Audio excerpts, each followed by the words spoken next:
Hi, this is Bernadette Johnson. I'm also known as Kazaya Kizzy, and I'm coming to you with another video, and this time I'm on camera. I decided to do a little something different, and I'm here filming in my backyard. This is a Saturday morning. It's cloudy, but it's not raining, at least not yet. Rain is in the forecast and storms as well, so I decided to do a little short video here in my backyard. And this is, as I said, it's a Saturday morning. This is the Sabbath or Shabbat for those of you who keep the Sabbath and Shabbat. And I think that might be, no, that's not rain. Yeah, probably was just the wind. But anyway, I decided to give a little short message where I want to talk about the Bible being tampered with. You know, you have different ones saying that the Bible was tampered with, and I agree that the Bible has been tampered with, but those men of those who say that the Bible has been tampered with use that as a reason to, no longer believe in the Bible and to say that we should throw the Bible away. And you have those, who of the many who of the Afrocentric community say that the Bible is the white man's book. And also it's been super edited and things been taken out of it, things been added to it. So what will you know if since that's the case, they say, well, how will you know what's true in it and what's not? And those are excellent points that they make. And then of course you have the super feminists who believe that the Bible, is not in favor of women. It's a book that promotes patriarchy. So you have different ones who say, we shouldn't believe in the Bible and this and that because of this and that. But, and as I said, those are excellent points that each of them make. But of course, me myself, I don't believe that the Bible should be thrown away, because the Bible has a lot of universal truth. Because those same people, and the reason I say that, because those same people who say, we should no longer, they no longer believe in the Bible, they push biblical concepts whether they realize it or not. And as I said, and the reason why is because the Bible is universal truth. Yes, it's been tampered with. Yes, the powers that be have added things and taken things away, maybe things that didn't quite line up with what they wanted to push, and maybe things to help manipulate the masses, they added or they twisted. Yes, I can believe that. But that does not mean that the Bible no longer has any truth.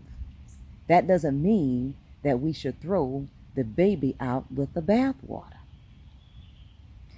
And I actually heard a YouTuber say that the Bible is a book of magic. And some of you who listen to the same YouTuber, you know who I'm talking about. And when I first heard this YouTuber say that, I was a bit turned off, because I said, the book of magic? No, the Bible is not a book of magic, because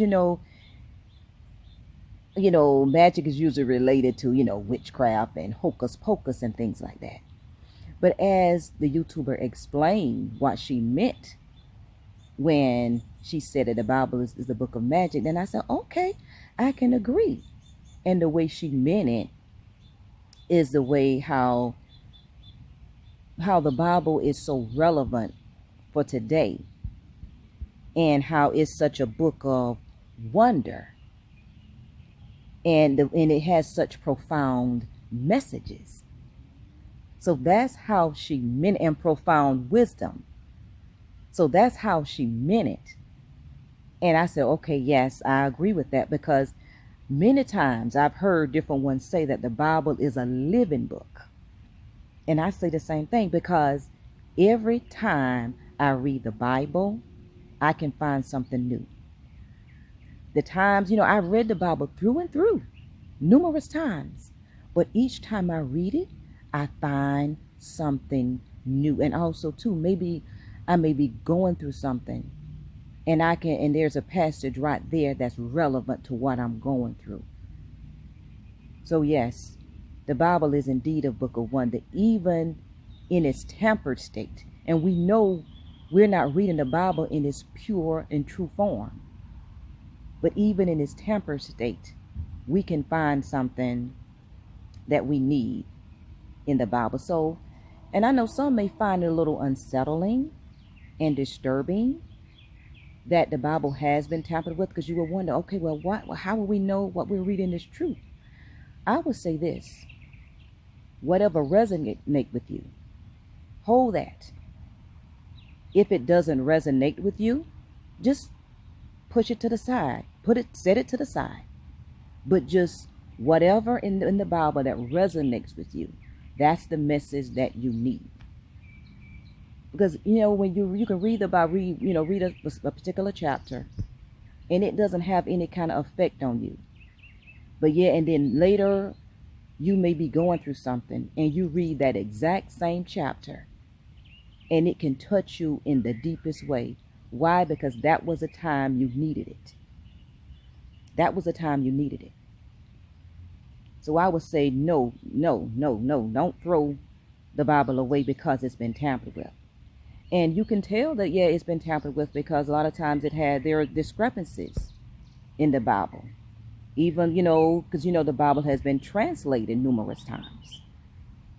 And things get messed up that way too, even if it wasn't intentional, for as like the tampering with.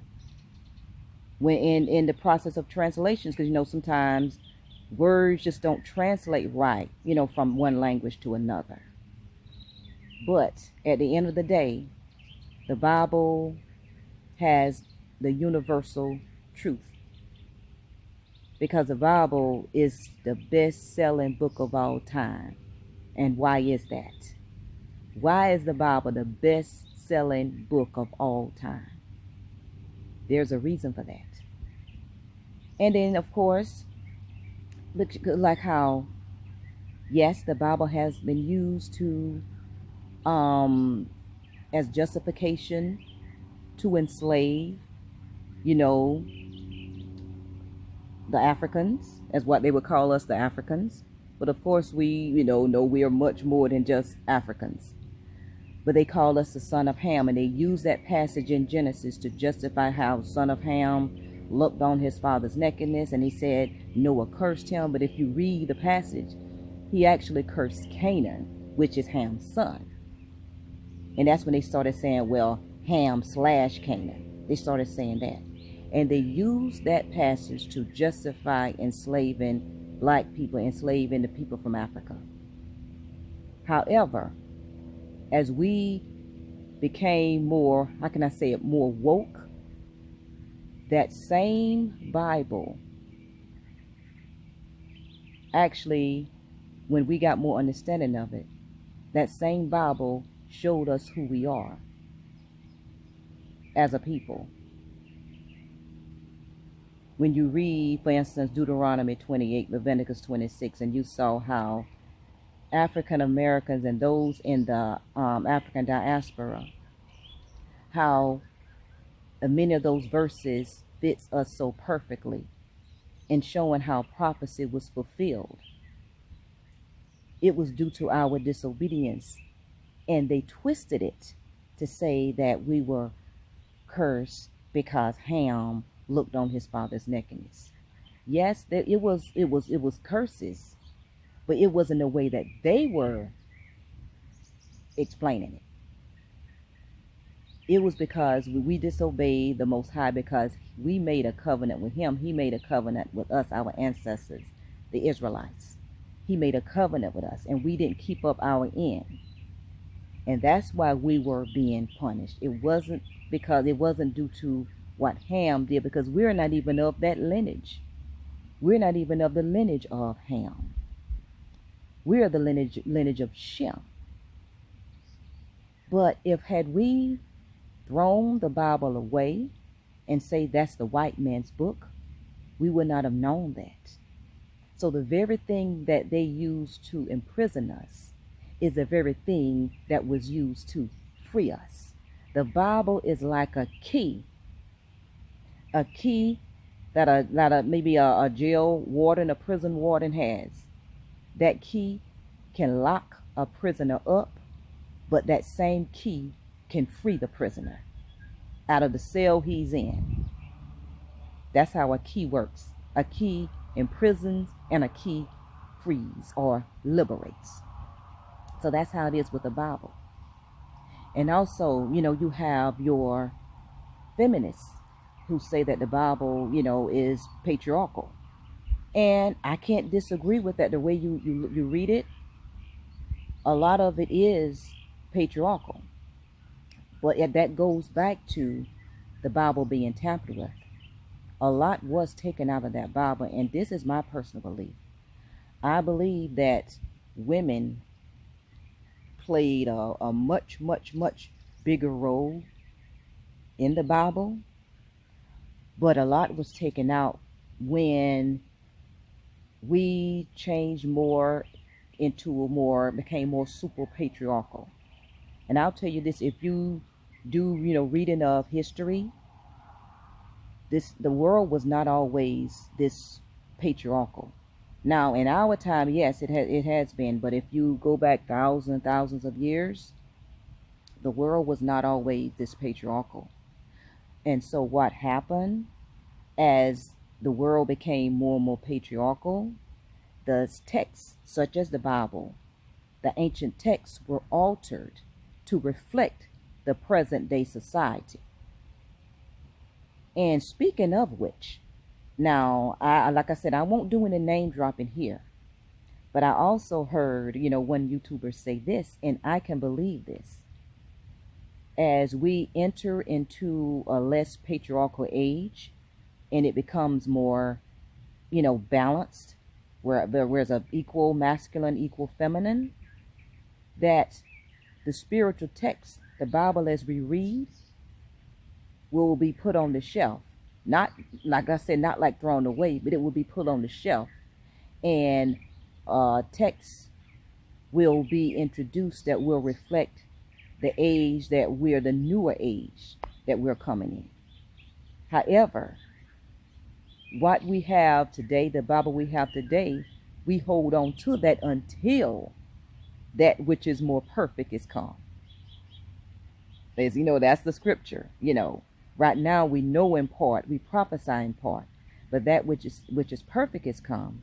That which is in part shall be done away with. So I can believe that the Bible we have today, the time will come that we will put it on the shelf, because the Bible today reflects the patriarchal age that we are slowly exiting. Yes, things will change so that it won't be as patriarchal. So that's my message to the feminists. Yes, I can't disagree with you. Yes, the Bible is very patriarchal. But even if you read a lot of passages of the Bible, there is some passage in there that actually favors women. It actually does. I mean, this is just a quick video, so I'm not going to go into it now, but there are passages that favors women. And I also believe that there were far more prophetesses in the Bible that we see now, because it's just a handful of prophetesses in the Bible. But things have been tampered with. And if you watch, any of my other videos on this channel, I mentioned it somewhat in one of my Sybil's videos, the one I did on the commentary I did on the Sybil's, the book The Sybil's. I think I mentioned that, a little bit. But yes, but I would say no, because just because the Bible has been tampered with does not mean that we should throw it away, because there is still much truth to be had in the Bible. I really cherish the Bible. But however, if it doesn't resonate, then it just doesn't resonate. And we just have to have, a spirit of discernment as well.